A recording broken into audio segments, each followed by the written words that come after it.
Buenas, buenas, ¿cómo va? Hoy quiero compartirles desde mi experiencia algunos conceptos, distinciones, experiencias respecto a para qué medir, ¿no?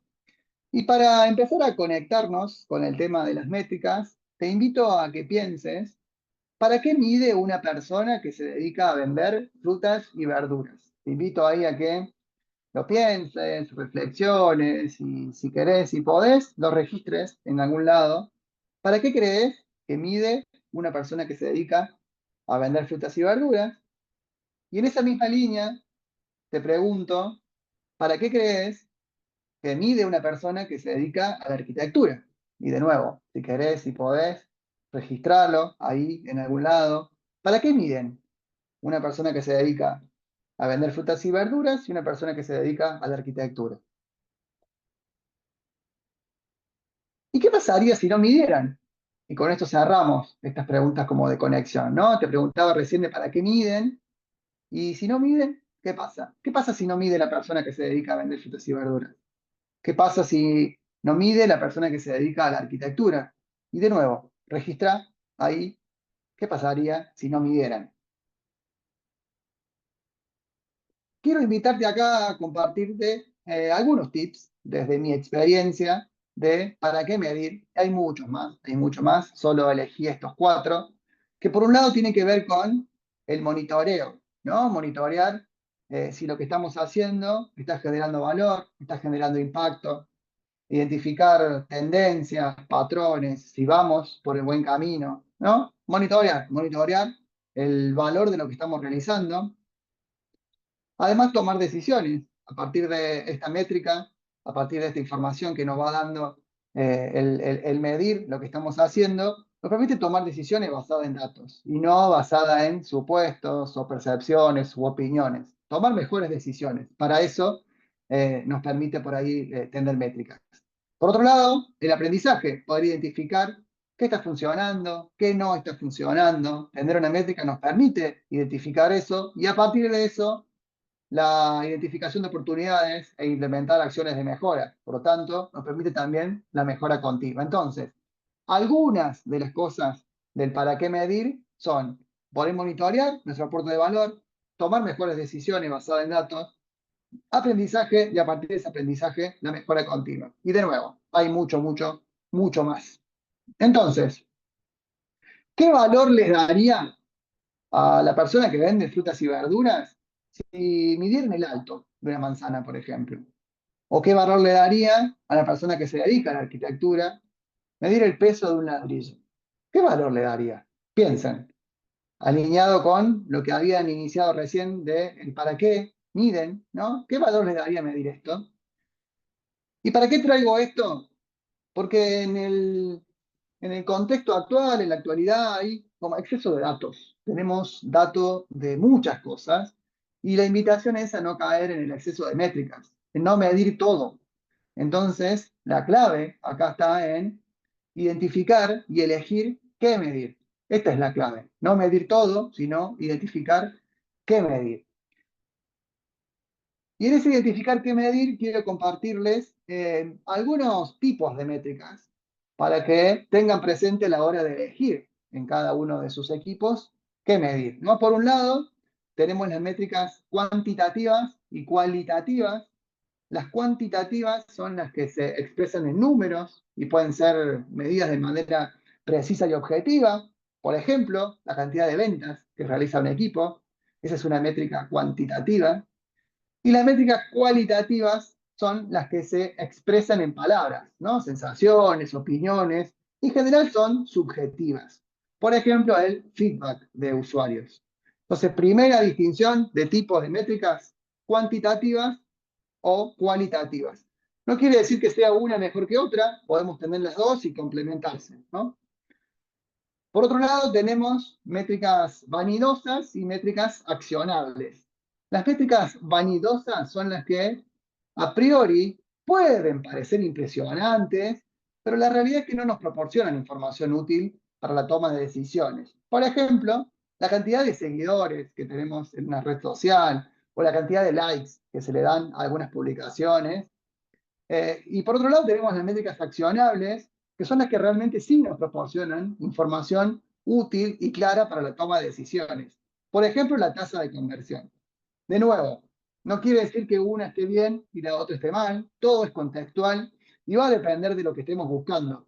Si estamos en un emprendimiento nuevo, por ejemplo, y nuestro propósito es generar seguidores en nuestras redes sociales, bueno, entonces sí, puede que tener la mayor cantidad de seguidores o mayor cantidad de likes sea lo que estamos buscando. Ahora, si lo que estamos buscando es vender, por ejemplo, algún nuevo producto y que tengamos mayor seguidores, no quiere decir que tengamos mayor venta, ¿no? Entonces, de nuevo, podemos crecer un montón en seguidores, pero no crecer en ventas. Por eso es una métrica que en principio nos parece que nos muestra que estamos por el buen camino, pero la realidad es que las ventas no suben, ¿no? Por lo tanto, en ese caso, quizás sí tener un funnel de venta con el embudo y a partir de ahí ver la conversión, ¿no? Cuántas de las personas que llegan a nuestra página web, por ejemplo, terminan convirtiendo y luego también a cuántas terminamos fidelizando, puede que sea una métrica más accionable. De nuevo, depende del contexto, pero para tener presente distinción, hay métricas vanidosas y métricas accionables. Y lo otro, hay métricas tardías y métricas tempranas, que de nuevo, no quiere decir que una sea mejor que la otra, se complementan muy bien las dos, pero una métrica tardía son las que nos muestran resultados, ¿no? Analizan el pasado, lo que ya pasó. Por ejemplo, la rotación de personal en una organización. Es una métrica tardía que está bueno tener a la vez. ¿Qué métrica temprana podríamos tener que nos vaya mostrando proyecciones o que nos permita influenciar el futuro? Por ejemplo, la satisfacción de empleados o empleadas, ¿no? O sea, el INPS es algo que nos permite identificar de manera temprana la satisfacción que están teniendo las personas que participan de nuestra organización y cómo eso quizás se termina relacionando con una métrica tardía de rotación de personal, por ejemplo, ¿no? Entonces, de nuevo, se complementan muy bien las dos, pero sí tengamos presentes que hay cosas que podemos medir tarde y mirar para atrás, y cosas que podemos medir temprano que nos permiten mirar para adelante y proyectar. Entonces, ¿qué medimos? O sea, cuando acompaño a equipos y me hacen esta pregunta, ahí me gusta responder con tres métricas. Quienes están iniciando en esto de las métricas, quienes no tienen métricas todavía en sus equipos, si medimos estas tres cosas, estamos dando un gran primer paso. ¿Qué son estas tres cosas? Medir el aporte de valor que hacemos como equipo, medir la gestión de la demanda que tenemos como equipo y medir la experiencia de nuestros clientes, usuarios, ¿no? Entonces, aporte de valor, lo que sea valor para el equipo. ¿Para qué está el equipo? Si el equipo está para impulsar el crecimiento, si el equipo está para buscar la eficiencia, mitigación de riesgo, prevención de lo que sea, bueno, ese es nuestro aporte de valor. Bueno, ¿cómo medimos nuestro aporte de valor? ¿Cómo sabemos que estamos creciendo? ¿Cómo sabemos que estamos mitigando riesgos? Lo que sea, no, acá no hay recetas, sino que cada equipo, en base a su propósito, de para qué está, puede identificar una métrica que tenga que ver con su aporte de valor. La segunda es la gestión de la demanda. Cómo el equipo gestiona los pedidos, solicitudes, tareas que le llegan, ¿no? Entonces acá en este otro tiene que ver con la cantidad, el tipo, los canales por los que ingresan, el tiempo de respuesta, la gestión de la demanda, ¿no? O sea, nosotros tenemos un propósito como equipo y recibimos pedidos alineados con ese propósito. Bueno, ¿cómo gestiono esa demanda que me llega? Bueno, ¿y cómo mido esa gestión de la demanda? Esa sería una segunda métrica que nos permite de alguna manera introducirnos en esto, de empezar a medirnos como equipo. Y lo tercero es el nivel de satisfacción de los clientes, usuarios, de los servicios o productos que ofrecemos como equipo, ¿no? Acá pueden ser un NPS, encuestas, feedback, lo que sea que nos permita medir la experiencia. ¿Pueden ser estos? ¿Pueden ser otros? Desde mi experiencia, quienes no están midiendo nada todavía, si empiezan por estas tres métricas, de alguna manera están dando un gran primer paso hacia tener medición de lo que hacemos como equipo. Y para ir cerrando, quiero compartirte algunos tips que, de nuevo, no buscan ser una receta, son desde mi experiencia. Por un lado, que es muy costoso medir, ¿no? Entonces, busquemos hacerlo simple, busquemos tener pocas métricas, busquemos automatizar, si es posible, la recolección de esas métricas, porque en general medir es costoso. Lo otro, súper importante, medir con propósito. No buscar medir todo. Como le decía hace un momento atrás, elegir qué medir, tener siempre claro el para qué estamos midiendo, el para qué necesito esa métrica, y a partir de esa métrica, a partir de ese propósito que buscamos, identificar qué medir, porque la métrica no es el objetivo.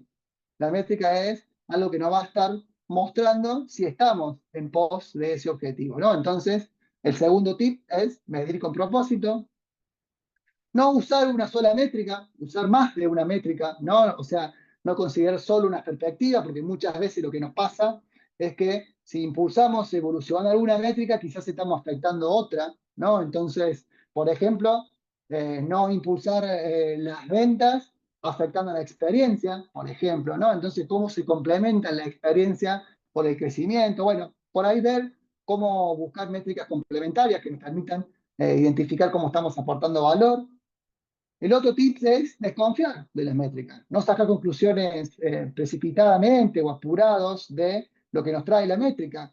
La métrica nos va a dar información que tenemos que reflexionar sobre eso que nos trae y a partir de ahí identificar qué hacer, ¿no? Y tener siempre presente que medir afecta el resultado, ¿no? Entonces, tenemos que desconfiar inicialmente de eso que nos está trayendo la métrica y reflexionar sobre eso. Transparencia. Es clave, clave, clave que toda la información que tengamos como equipo la irradiemos de manera transparente para todos los niveles. Si no tenemos transparencia, como que la métrica deja de ser confiable. Las personas dejan de confiar en lo que estamos compartiendo. Entonces, cuanto más transparente sea toda la información, es mejor. Y lo otro que decía hace un ratito también, lo de la mejora continua, ¿no? O sea, la métrica no es el territorio, sino que tenemos que utilizar la métrica para aprender a partir de lo que está pasando, poder adaptarnos y mejorar.